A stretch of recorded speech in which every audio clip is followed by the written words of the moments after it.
Hi, it's me. I'm here again. I've been here for a while. You miss me? I missed you. June, July was, oh, that was quite something. And I'm glad it's over. Had me bouncing off the walls, let me tell you. So we're back to talk. I'm gonna run my mouth, and I want to talk about commitment and the perfectionist in us, because that's what keeps us a lot of the time from making those intimate um, commitments. Not everybody has a strong perfectionist. I was born with one, that's for sure. You know, the perfectionist and judgmental goes hand in hand. You know that. And I used to be a black and white thinker, and I pretty much gave that up. And the critic's not as bad as it used to be. And I thought the perfectionist was pretty much under control, but I found it there in my commitment closet, and I had to dig it out and work on it. You know, no issue that any of us have is going to be answered easily. There's many facets to it, but commitment has a lot to do with the perfectionist. Um, has a lot of facets, but this is the big one. This is a big one. You know, buying a car is a commitment. We make a lot of commitments. Taking a job is a commitment. A commitment is basically a contract, and we make them all the time. It's not whether or not we can commit, it's the duration and the depth of the commitment that we have issues with, comes into question. And what we fear we can't do, that's a big issue. Not what we can do, what we can't do. Uh, it's not that we can't make a contract. It's that we don't always go into the contracts knowing what the clauses are going to be. We don't need to fine print. We know what the clauses are, and we have unrealistic expectations of what we're going to get from that contract. It's like, you know, when our little kid takes over and says, "Oh, looky there is a beautiful Jaguar convertible, and oh my God, wouldn't I look great in that Jaguar convertible? No payments for 12 months, no interest. I think I'll buy that convertible because something special. That's who I'm going to be. My friends are going to think I am special. They're going to think I'm successful. They're going to admire me. They're going to want me. And all of these things we think is going to happen because we have something on the outside of us that's going to make us more valuable. Well, then we get into the car for 12 months and we find out it's high maintenance. Cost a fortune to fix it. It's not flexible. We can't stop at the Home Depot and pick up the bricks for the landscaping project this weekend like we did when we had the Subaru. And this puppy needs a lot of attention. We forget that it's just a car. Its function is to get us from point A to point B. It does it in luxury. But it doesn't change us. It doesn't change who we are. We've been looking for something from the outside to make us feel better on the inside, and that isn't going to work. And we do that with our profession, we do that with friends, we do that with the houses that we buy, the clothes that we wear. We want it to make us, all those material things, valuable, so somebody will want us and somebody will love us. Doesn't work. It applies to the relationships, just us, you know. But the problem is, we keep looking to be perfect so somebody will love us. For some of us as children, we didn't get that validation. We didn't get that love that told us who we were. We didn't get it. Our caretakers, for whatever reasons, couldn't give it to us. So we started to look for material things. We look for other people to tell us who we were, to give us value. To be loved is to be valued by somebody. So we keep looking for the perfect car, trading one in after another, the perfect person in our life to validate us, to tell us who and what we are, to tell us we have value. It's our perfectionist, our inner critic. That's what spoils it. That's really what spoils a relationship, that keeps us wanting us more and more, and we're never satisfied with what we have. Even if we had a Lamborghini, we wouldn't be happy. It's the perfectionist, the inner critic, that plays the havoc. And the logic goes, had we just been perfect as a child, then we would have been loved. We would have been accepted. We've been accepted for who we are and loved. And we weren't. So there had to be something wrong with us, because all of us know that parents and caretakers love their children. We do. The radio tells us, the TV tells us, the newspaper tells us, our friends tell us. Therefore, we must not have been good enough, because we didn't get what we needed. We would have been loved, and we would have been accepted, and we would have been made to feel that we were valuable, and we weren't. So obviously we weren't perfect enough. Never thinking maybe there was something wrong with, our parents and caretakers, and maybe they had the same problem as we did. Same kind of parents. Probably did. But a 5 or 6 year old, 7-year-old doesn't know that. We just judge ourselves and say we're not perfect. So we grow up needing constant validation from the world that we're good enough, because we need to be loved. Had we been good enough, had we been perfect, we would have been loved. So we have to put a false self up, because obviously who we are was not good enough. We have to be somebody else. And we put a wall up, we put screens up, we become somebody else, because we're afraid if people see who we are, that we're not perfect, they're going to reject and abandon us just like we were as children. And that we can't handle. It hurts.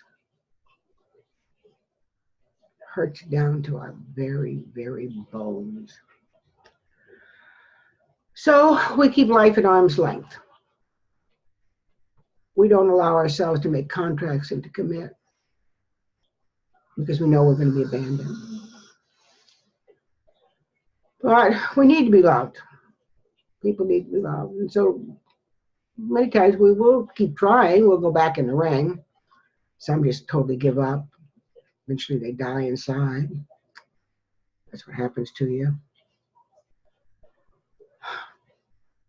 But, if people can't see who we are, how can they fulfill our needs? They can't. So we get disappointed with them. They let us down. And we get angry and we get resentful. And either we abandon them because they didn't fulfill our needs, or they get pissed off at us and they leave us. And they prove that we were right. We weren't perfect, so they abandoned us. Not saying it's our perfectionism that's causing the problem. It's us, not them. And then some days, maybe we find somebody who has all these wonderful attributes we so desire. They balance us out. They balance out what we think is missing in ourselves. They fill needs we have. We're compatible. We resonate. It makes it feel good. Too good, maybe. And that scares us. Because we're afraid if they see who we really are, they will know we're not worthy. We're not perfect. And so they'll leave us. Now what are we going to do? What are we going to do? We felt so good. We felt whole for once. How can we commit to something we know won't last? We've been lying. Been lying to them. So how could it last? We've got trust issues. We may even run before it even gets too started, because we can't afford to be hurt again. My favorite narcissist said to me a couple of years ago, I can't give you what you need. And I told him he was wrong. But he wasn't. He was right. But he didn't know why he was right, neither did I. Only I can give me what I need. I needed to learn to love myself first. Because if I can't love me, or if I don't think I'm lovable because I'm not perfect, then why would anybody believe they could love me? How can I believe them? I don't love myself. Why should they love me if I don't love myself? A lot of trust issues here. You know, when you're lying about who you are, don't show anybody who you are. How can you trust them? How can you trust them to be who you think they are? Won't work. This is all based on illusion. How do we fix it? Well, we start by recognizing we can't change the past. It's gone and we can never get it back. Can't. But what we can do is we can go inside of ourselves and find that little boy or little girl. And we can show them who they became. We can grow them up. We can help them grow up. Because relationships are with adults, not children. Adults. And we have to grow up and take responsibility. We can help them. We can show them who they became. And you know what? They probably turned out to be a pretty damn good person. Well, we can help them understand that everybody is worthy of being loved. Everybody is. You don't have to be perfect to be loved. And that they can love themselves for who they turned out to be. They're not perfect, but they're pretty damn good. No one but us can do that. We have to do it for ourselves. We can't expect somebody else to do that for us. Yes, we can hold the space. We can hold the space. We encourage others. We validate them all the time. And it's important that we validate everybody. It's important we tell people they're important in our lives and they have value and they make contributions. Everybody needs to hear that. Everybody. But it's only us who can determine if we're lovable or not. We don't give that responsibility to somebody else. We commit to ourselves. We commit by taking a personal inventory of what we bring to the table. We recognize what we're capable of and what we're not capable of. We see what our strengths are, and we're honest, and we see what our weaknesses are, and then we change the things that we can change. We work at it, we improve, and we accept the things that we can't change. We just don't judge ourselves all the time. We know that we're capable of giving and receiving. I mean, often we can give. Sometimes it's really even harder to receive because we don't think that you're worthy. How can you receive? We have to start receiving what people want to give us. We can't tell them how to love us. Whatever they're willing to give us. And we accept that with gratitude and we're grateful. We cherish everybody who's in our life and whatever they give to us. We don't judge it. No. We have to pull those walls down. We have to be willing to be vulnerable and show who we are. We've got to give people a chance to love us. And that takes courage. Sometimes a hell of a lot of courage for some of us. We have to have reasonable expectations of ourselves and of others. We recognize that relationships are contracts, commitments are contracts, and that everybody needs to get 50% of their needs met. Oh, sometimes it can be 80-20, 60-40, but it has to balance out to everybody getting at least 50% of their needs met. So we have to learn how to compromise. We negotiate and we compromise. And that's not the same as settling for less. That's what adults do. Right? Compromise is having realistic expectations and realizing there's, value and cost, what you're willing to put out to get back, what you're willing to pay for something. And then there's a beginning and there's an ending to contracts. And they can be renegotiated when the circumstances change. We don't basically change as people, but we evolve. Life is there. We may start out a relationship as, two young lovers, but, or two old lovers. But children come in, okay, and our roles change. And our priorities are going to change over time. And where people are in our lives.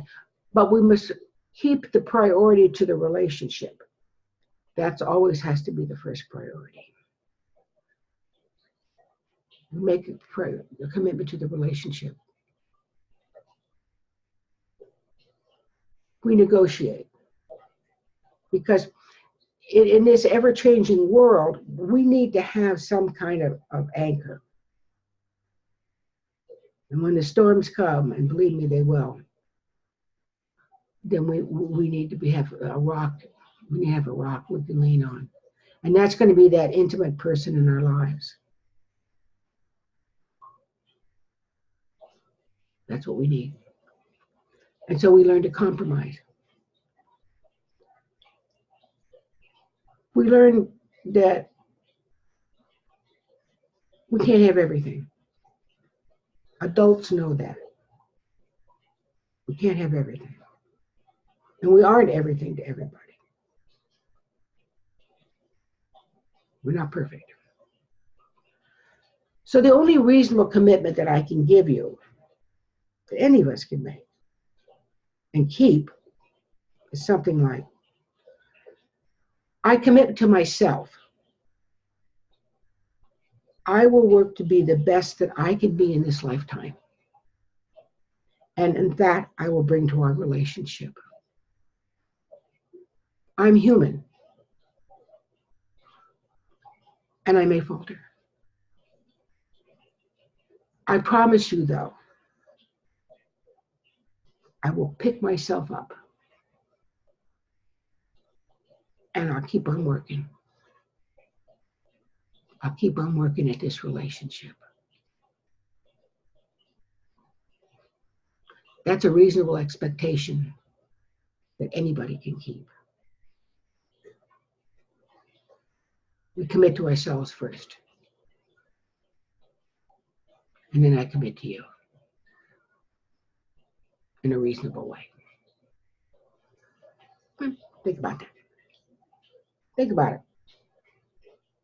Might find it works. Nice talking to you again. I can't find this damn. Where's the off button? Oh, I'm always having trouble with the off button.